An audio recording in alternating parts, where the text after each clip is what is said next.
Hello, good morning, good afternoon, or good evening to everyone who is joining us in this live today.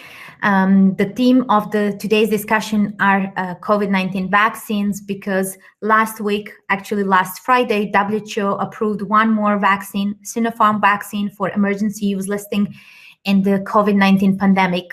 As usual, I am joined by Dr. Kate O'Brien, WHO Director for Immunization, Vaccines, and Biologicals, and Dr. Alejandro Cravioto, who is the chair of the WHO Strategic Advisory Group of Experts for Immunization and who is a professor at the Medical University in Mexico City.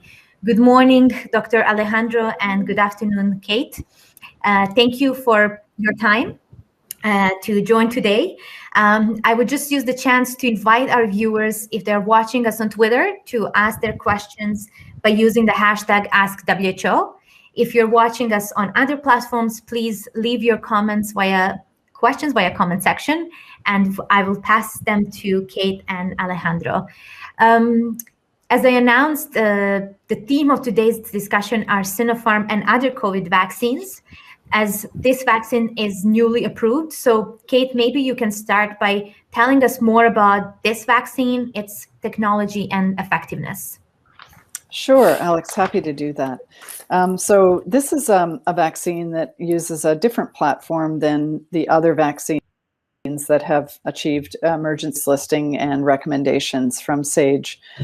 This is a vaccine that is an inactivated whole virus vaccine to inducing from your natural immune response, your own body's immune response is to respond to this product so that your body has those immune defenses if and when you're exposed to the actual virus. Just taking the virus and eating it, so it cannot cause disease, it cannot replicate, but it still has the little spikes on the outside of the virus against which your body's immune system responds. So that's vaccine works.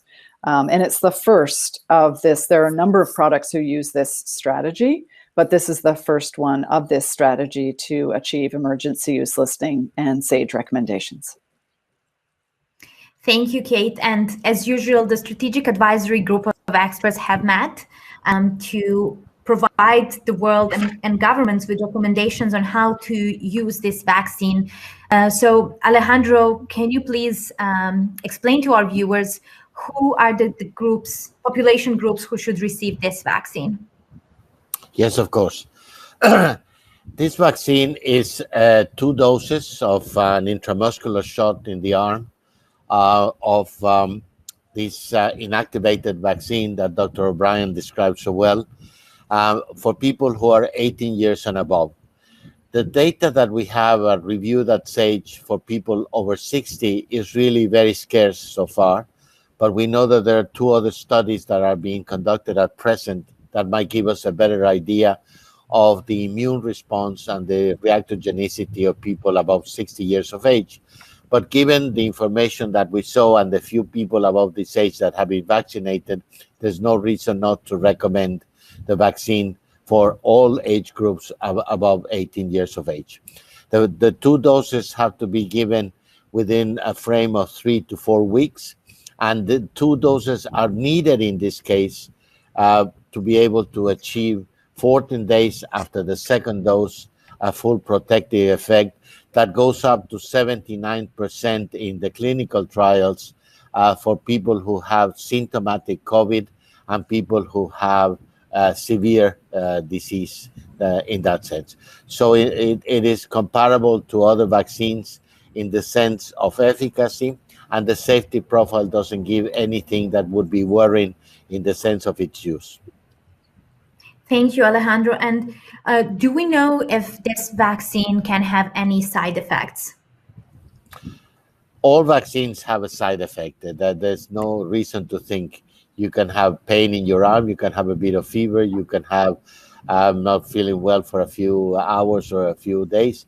But that's a normal part that we all know because it's the way your body is responding to this antigen. So far, we haven't seen any safety concerns except for very mild type of responses, so people who have been vaccinated with this product. It is therefore something that we continue to review, and we have asked the countries that are already using this vaccine to make sure that they have the necessary pharmacovigilance systems in place to be able to detect any long-term side effects with the use of these vaccines. Thank you so much, Alejandro. And WHO has already approved a few vaccines before this one for emergency use listing. Kate, are there any other vaccines being under review to be added to this emergency use list? Yes, absolutely.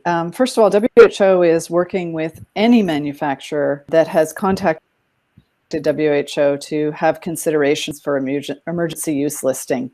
The ones that we are engaging in right now, so additional products that are in rolling review, where we're in discussions with manufacturers about what data admit, or we're actually reviewing the data that they have submitted. So for example, a Sinovac product is under review. There are also discussions and review going on of the gamma levy is what I'm referring to. In addition to that, there are manufacturers, CanSino, as well as Novavax manufacturers. And we provide a spreadsheet that shows on our website that shows the progress of manufacturers along the different steps that ultimately results in an emergency use listing. So that's publicly available for people to look at. It's updated on a weekly basis, but those are some of the ones that are either with WHO by the manufacturers or under data review. Thank you so much, Kate. And I'm seeing here questions coming in particular about Sino-Farm vaccine. How about the newborns and pregnant women? Do you think that these groups could be considered for vaccination? Alejandro, do you want to take that one? So far, we have no studies done in pregnant women with this vaccine, but the safety profile doesn't show that it would be worrying to use it if the women, as we have said before, are at a higher risk of being infected with COVID, which we know is far more severe in a woman who's pregnant. For the time being, we recommend that they have the necessary advice from their own health providers in the sense of accessing or not the vaccine. But in general, we don't see that there's a safety issue regarding women who are pregnant or women who are lactating. In the case of children, we still have no information, and therefore the vaccine is only recommended for people 18 years and above. And it's the same for people who have other diseases. For example, those who are diabetics, those who are hypertensive, those who have massive obesity, in which case that they should be more careful about the follow-up of these vaccines. But there's no contraindication so far about the use in these other groups also. I don't know if Kate would like to add something else.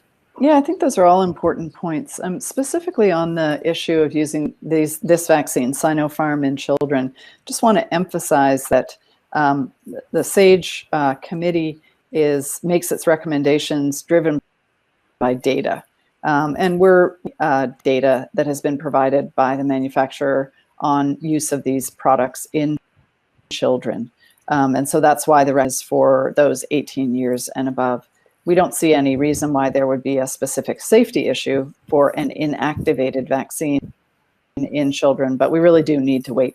And I also want to emphasize that children are not the priority group for vaccination. And given that vaccines are in short supply, it's really important that regardless of what the authorization use of the vaccines from the regulators and from the EUL, what SAGE does is provides the recommendations for how to use the vaccine, especially under supply constraint. And so children are not the high priority group for the vaccines, even if and when they were to be authorized from a regulatory process. Mentioning that is that recently, in the past week, we have seen the regulatory authorization of some other COVID vaccines in Canada and the US.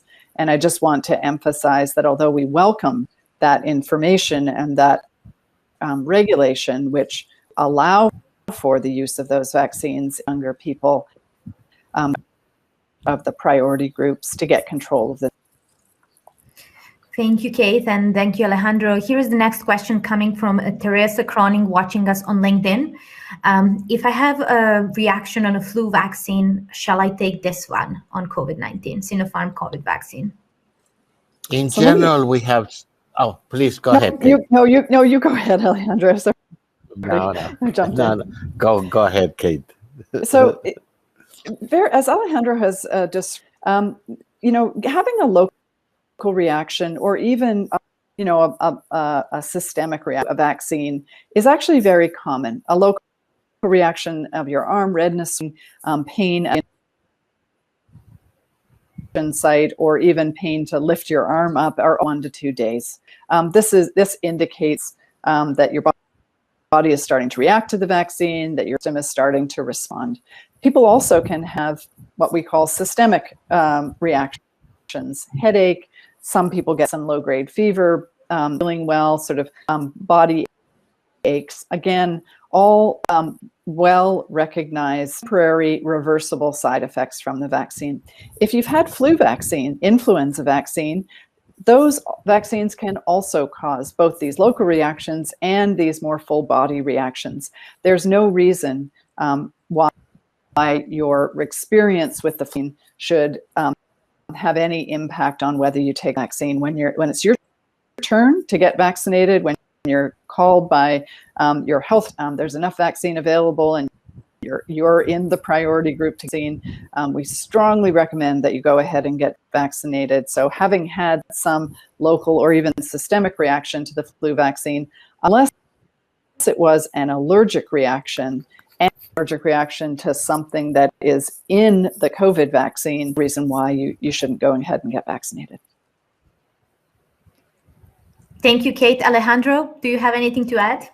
No, the only thing that we hope, and some studies are starting to do that, is to see if we can administer these COVID vaccines in the future together with other vaccines or at the same time of other vaccines. But those are studies that we still need to continue doing or get the results of, so that we can have a much better system of vaccination, especially of our adult population, which will probably continue to need this type of vaccines in the future. Thank you very much, Alejandro. Some of our viewers are asking, where is the Sino-Farm vaccine being used? Which countries are using this vaccine? I can address that question. Being used Yes. in a large number of countries around the world. Over 60 countries are using product. And we do expect the expansion of the availability of the Sino-Farm product to a larger number of countries, especially now that there is emergency use listing of the product. So we can, there are websites that provide the information on which specific countries are using the product, but it's being used in Latin America. It's being used in a number of regions around the world outside of China. I want to add to that. Alejandro, do you have anything to add? We were having a bit of issues with... I think just to finish what Kate was saying, there are about 60 countries that are using it. There are countries in the Americas, in Africa, in Asia, in the Pacific.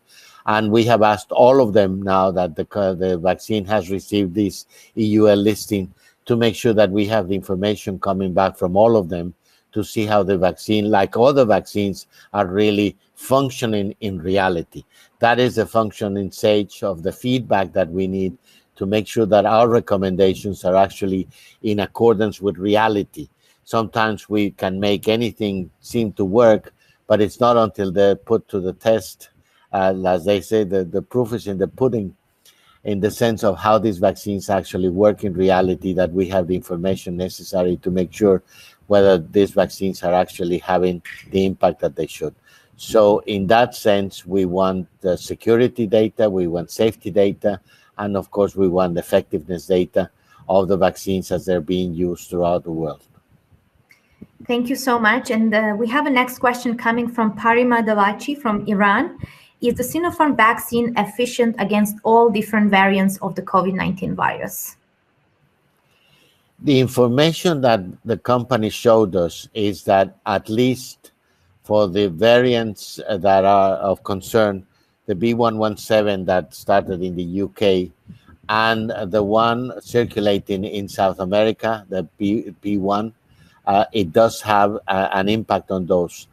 There's no data so far on the other variants of concern, and we have asked the company if we're going to do the necessary studies to show whether the people that have been vaccinated also have antibodies that are able to control these variants. This is extremely important, as we have seen recently, in the sense of how these other modifications of the virus are actually impacting the use of the vaccines that we already have or the need to modify them in the future.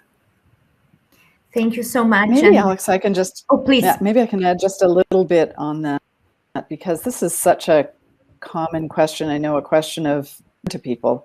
There are really two kinds of evidence, two kinds of information that we look at to understand whether or not a variant and a product, vaccine product, are whether the variant is impacting the performance of a vaccine. The first is looking at the immune response that somebody has. So looking at the antibodies in the blood of somebody. And the second is clinical data. And that means just finding out what the vaccine actually protects against disease from the variant. And it's much easier to get information about the immune response to the variants than it is to get the clinical data. But it really is the combination of two pieces of information.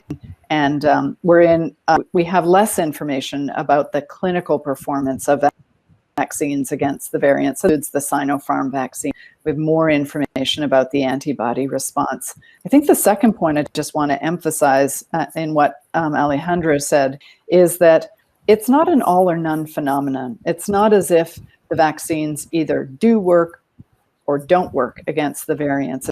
It's not sort of like a black and white question.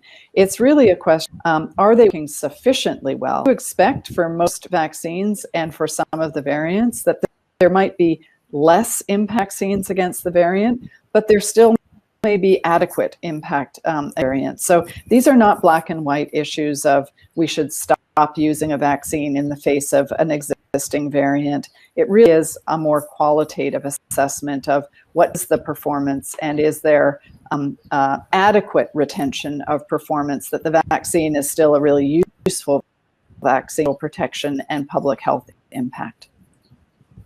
Thank you so much, Kate. And here's the next question from Ene Igran. Does the Sino-Farm vaccine create immunity or does it lessen severity of symptoms? That is such an interesting question. Let me see if I can address that. So what we do know is that the Sino-Farm vaccine reduces the risk of severe cases of COVID, including the risk of hospitalization. So it certainly has an impact of protecting people against getting disease from the SARS-CoV-2 virus, and especially preventing against getting severe disease, severe enough to be hospitalized. The information about whether or not the vaccine also protects against infected and whether or not it's simply providing protection again to get disease, but doesn't protect against infection to the same degree, we don't have sufficient information about the performance of the vaccine to protect against infection, regardless of whether you have symptoms. So it's a little bit of a hard question to answer at this point. We are still very much in the phase of learning about the vaccines based on ongoing data being generated. It is that there is reduction of risk of getting infected if you're vaccinated with the Sino-Farm product, but the magnitude of that is yet really to be fully quantified. Thank you so much, Kate. And here is the next question. What are the storage conditions for Sino-Farm vaccine? And are these conditions limiting supply chain in some way? No, the benefit with this vaccine is that it can be kept just in a normal refrigerator, like we do with the influenza vaccines.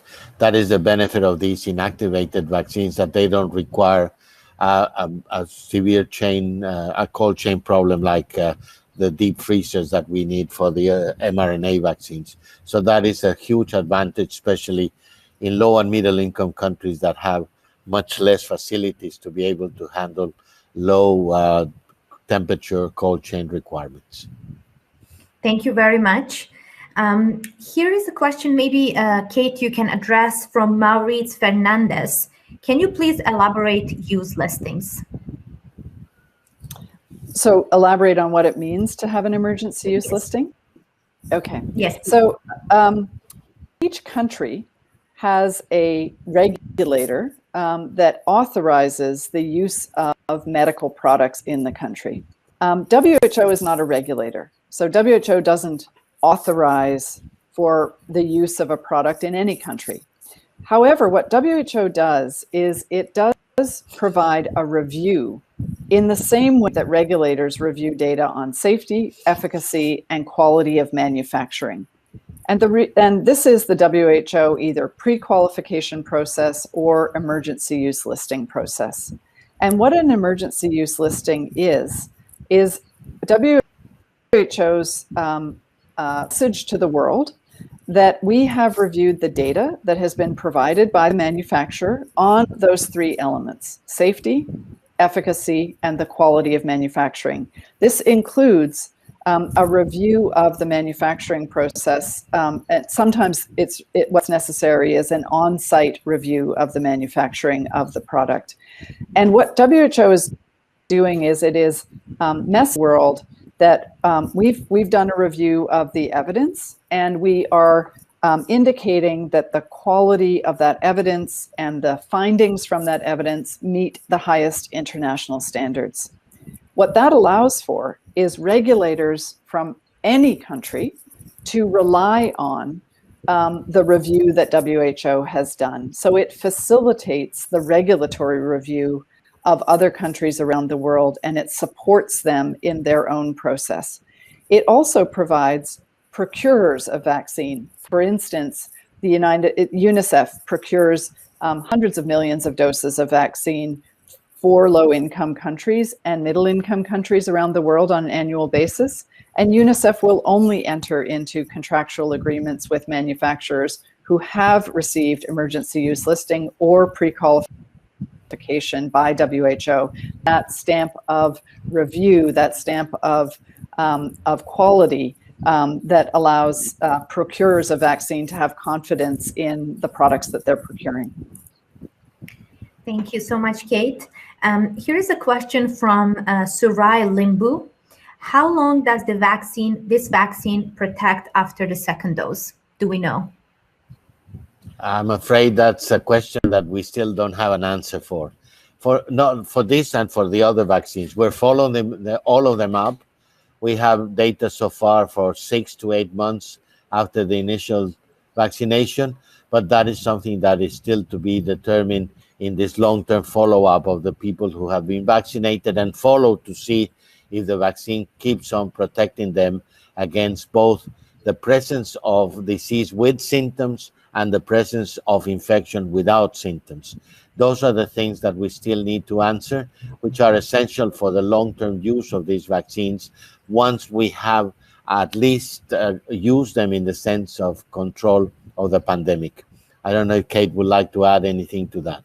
Yeah, let me add a little bit to, I agree with everything that you said, Alejandro, and let me just add a little bit more, which is that, of course, we are only going to know about the duration of protection as time goes on sufficiently, but it doesn't mean that we don't start to have some signals about what duration of protection looks like. So for example, for some of them now have about 8 months of follow-up time from when the first individuals were vaccinated, because remember the clinical trials began a little under a year ago. So there are some people who have received, a small number of people who received this vaccine or other vaccines and have had those vaccines about a year onwards.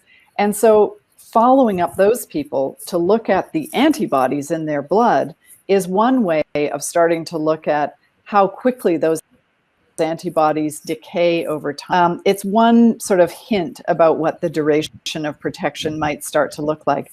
And what we are seeing for some vaccines is that there's very good retention antibodies even 6, 7, 8, 9 months since you've been vaccinated. As Alejandro said, really the proof is going to be about actually observing whether or not people who were vaccinated a year ago and eventually 2 years ago and 3 years ago, whether they are still protected against disease. So that's the kind of evidence that will be needed. We just need to let time pass in order for us to be more about how long the protection lasts. And Kate, please, Alejandro. if I might ask you, how do these variants actually affect all these things? Are we going to need boosters specific for the variants? How do you see this happening in the long term? Yeah, this is an area, this questions of concern that is really an open question at this point. What we're seeing with the variants, and we do have now 14 vaccines that are in use around the world. In general, the variants, the vaccines are still showing strong performance against the variants. That's a sort of overall statement. For some of the variants, in particular, the variant that was first identified in South Africa, the one that goes by the number B1351, one that we're most concerned about, it's the one where there is some slippage of the efficacy of vaccines against the variant. So this is the one we're watching most closely. But in general, this may be a reason why people need to get booster shots. So if it turns out that the performance of the vaccine against variants is less than against the non-variant strains, this might be a reason why a booster shot is needed to sort of keep boosting the immune system to retain as strong performance as possible. The second reason why those variants may require booster shots is that manufacturers are already developing a sort of some of the vaccines to be more specific to address the immune needs of the to protect against the variants. And so for people who have not already been vaccinated, it may be that the vaccines that you'll be offered will be ones that are adjusted to be stronger performers against the variants. And for people who have already been vaccinated, if we start to see slippage of the performance, you might need to get one more dose some period of time, a year, 3 years after the first vaccination. And that booster dose might be a product that has sort of, version 2 of the vaccines that are more specific to the variants. Again, this is yet to be determined, but the manufacturers are preparing for this if this is needed. And when I say preparing, they're adjusting their vaccines. Some of the manufacturers are adjusting the vaccines to try and be better performers against some of the variants. Thank you so much, Kate and Alejandro, for bringing this up, because this was actually the next question I wanted to ask, coming from Amruta Desai. So Amruta got her answer already. Here is the next question, Kate, for you. Dadon Laston is asking, what is the common active ingredient in this COVID-19 vaccine? Yes, a great question. So we'll come back to it again. So this is a whole virus inactivated vaccine. It means that the whole virus was grown in a laboratory and then it was killed so that it doesn't replicate. The active part of this vaccine, like all of the vaccines, is those spikes that are on the outside of the virus. That's what we're most interested in terms of antibodies. But because it's a whole virus vaccine, there are parts of the immune response that are responding to other components of this inactivated vaccine. And research is still going on to try to understand whether or not there are components of the immune system that are strengthened because the entirety of the inactivated virus is available for the immune system to see it.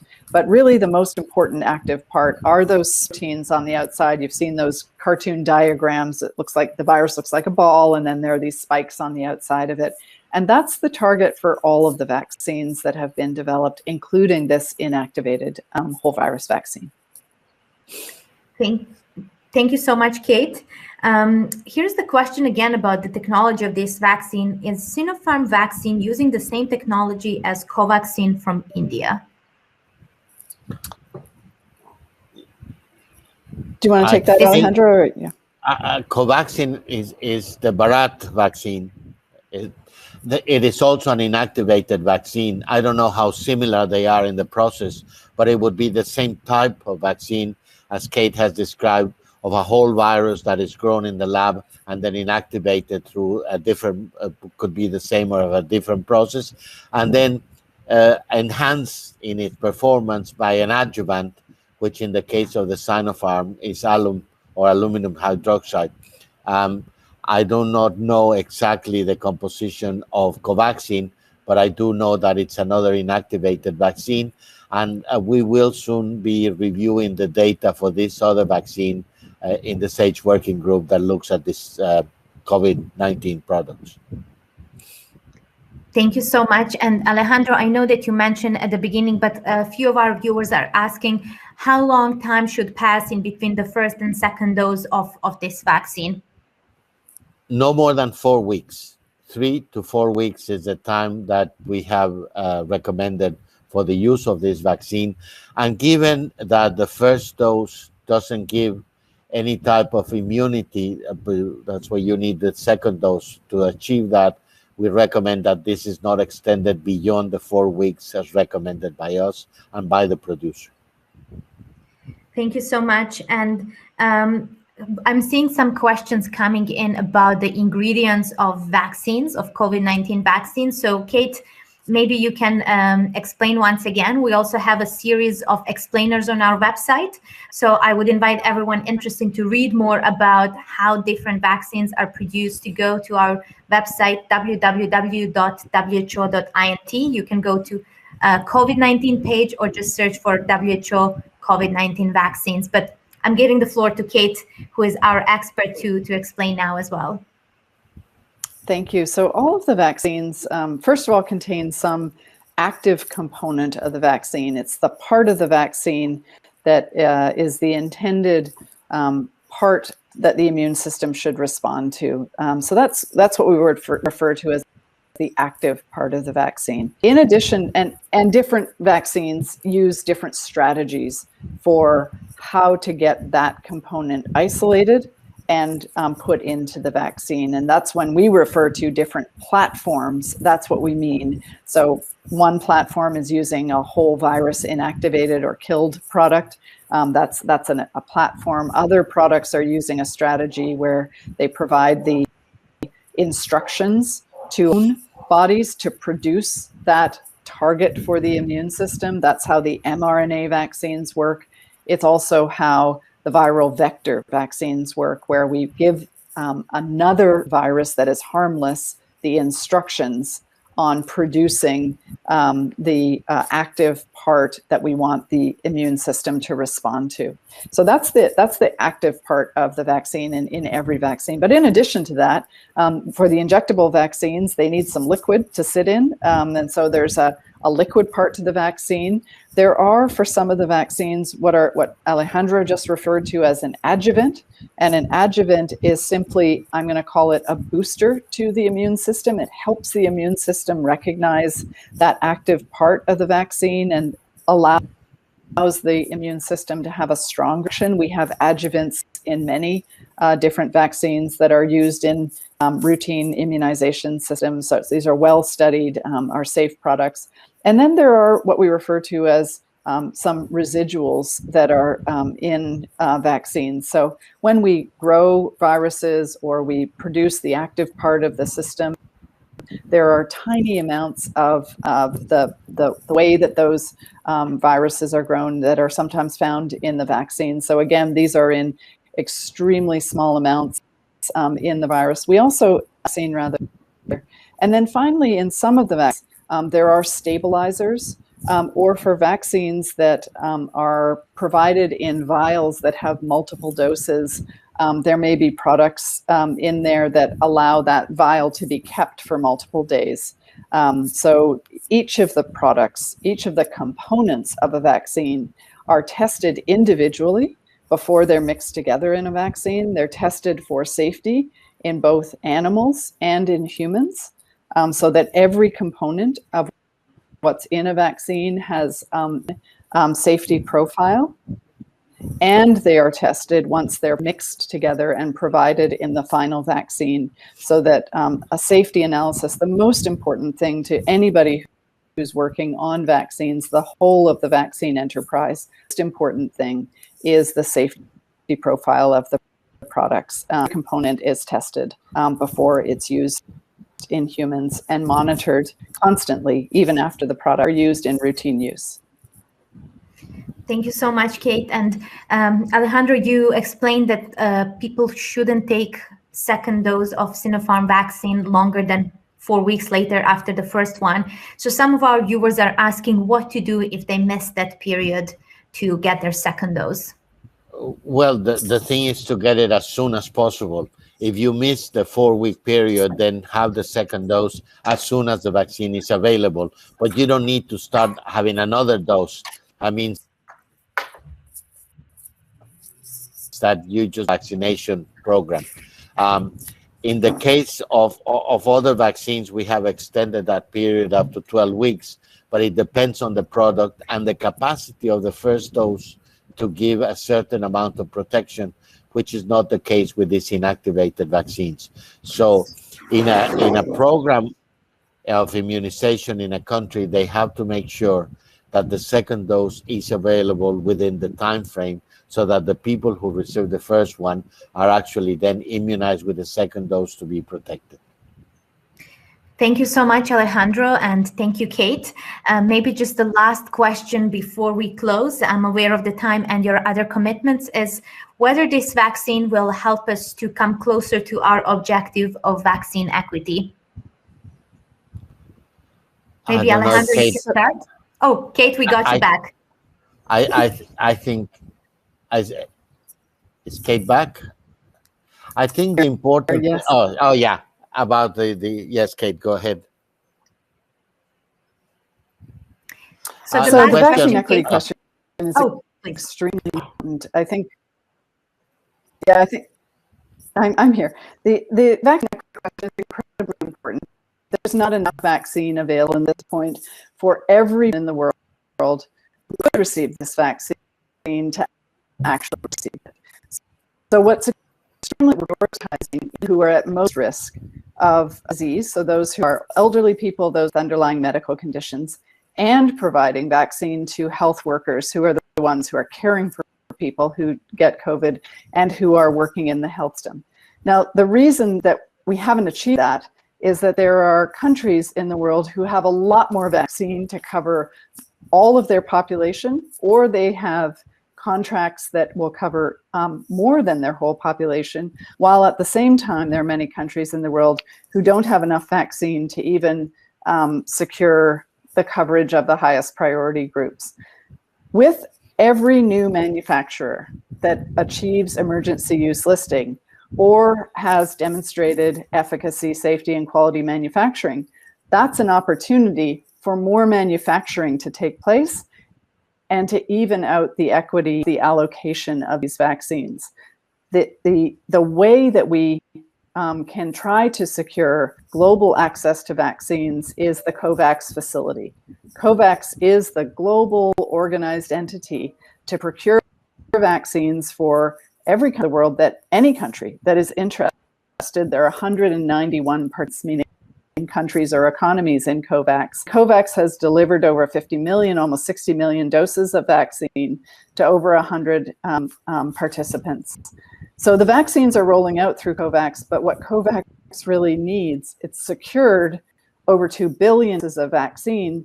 COVAX needs vaccine supply now, early, and there are a number of ways that that can happen, both by manufacturers prioritizing COVAX and by countries that have a lot of doses for their own domestic use to start sharing those doses with COVAX so they can be distributed and allocated more evenly across countries around the world. Thank you, Kate. And I would just add to that also our viewers can help us.